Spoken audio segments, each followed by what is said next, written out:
Eu coordenei a pesquisa chamada Dar à Luz na Sombra, que foi uma pesquisa aí patrocinada pelo Ministério da Justiça e pelo Instituto de Pesquisa Econômica Aplicada nos anos 2013 e 2014, que mapeou o exercício atual e futuro de mulheres em situação no Brasil.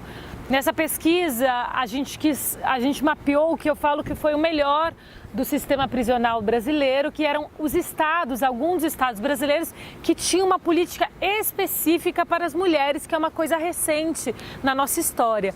A lei garante que as mulheres que têm bebê nas prisões, elas têm no mínimo 6 meses para ficarem com as suas crianças. E esse é o prazo mínimo da lei, que ele pode aí ser estendido até 7 anos. O que acontece na prática é que o prazo mínimo é tido como máximo. A gente tem que pensar que quando a gente prende a mulher, a gente não está prendendo só ela, mas todo o impacto familiar, social que a gente causa.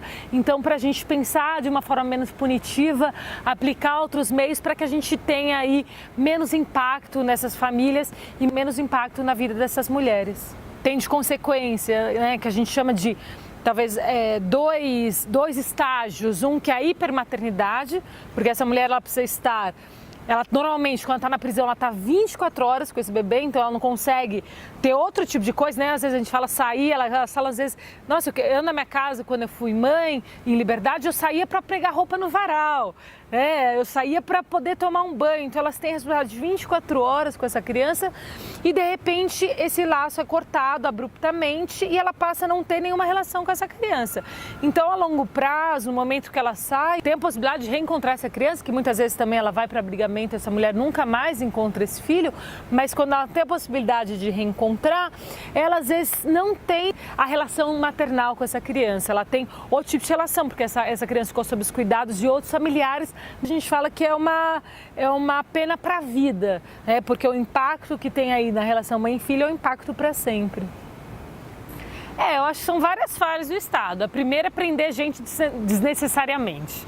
Eu acho que se a gente reformasse, né, a lei de drogas, se a gente utilizasse as medidas alternativas, se a gente utilizasse as medidas cautelares, tal como a lei manda, a gente não precisaria lidar com a questão da egressa, né? Porque o problema da pessoa egressa é que depois você prende, faz com que ela rompa todos os vínculos, faz com que ela tenha uma folha de antecedentes que vai limitar a inserção dela no mercado de trabalho formal. Então, isso daí, por produzir muitas pessoas presas e logo muitas egressas, esse já é a primeira falha. Em segundo lugar, eu acho que quando a gente pensa, né, nas egressas, a gente está pensando também em como a gente vai preparar essas pessoas para sair da prisão. E do ponto de vista das mulheres, o Estado ainda apoia muito num tipo de trabalho, um tipo de formação dentro da prisão, que é um tipo de formação também pautada por um preconceito de gênero.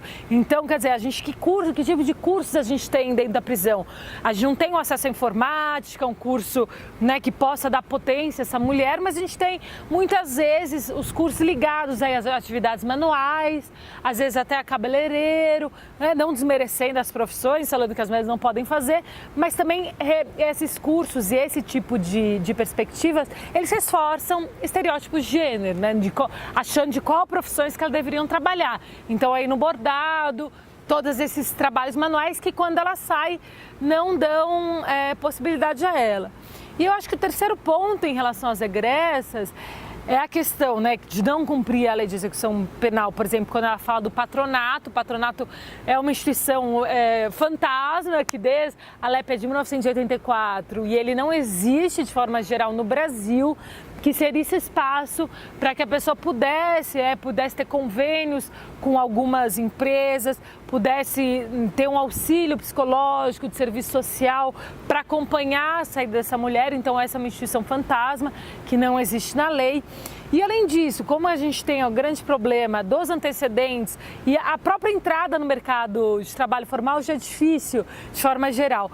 Com uma FA suja, como a gente chama, é quase impossível. Então o Estado contratar essas pessoas, eu acho que seria uma saída, em trabalhos autônomos, né, de formar essa mulher para que ela pudesse, sem depender desse empregador, né, e desse contrato, poder ter acesso aí à sua subsistência. E o que acaba acontecendo, o que a gente vê, né? A pessoa ela sai da prisão, que a gente chama com uma folha que atesta isso, que permite que ela pegue um ônibus, né? Às vezes ela sai sem documento.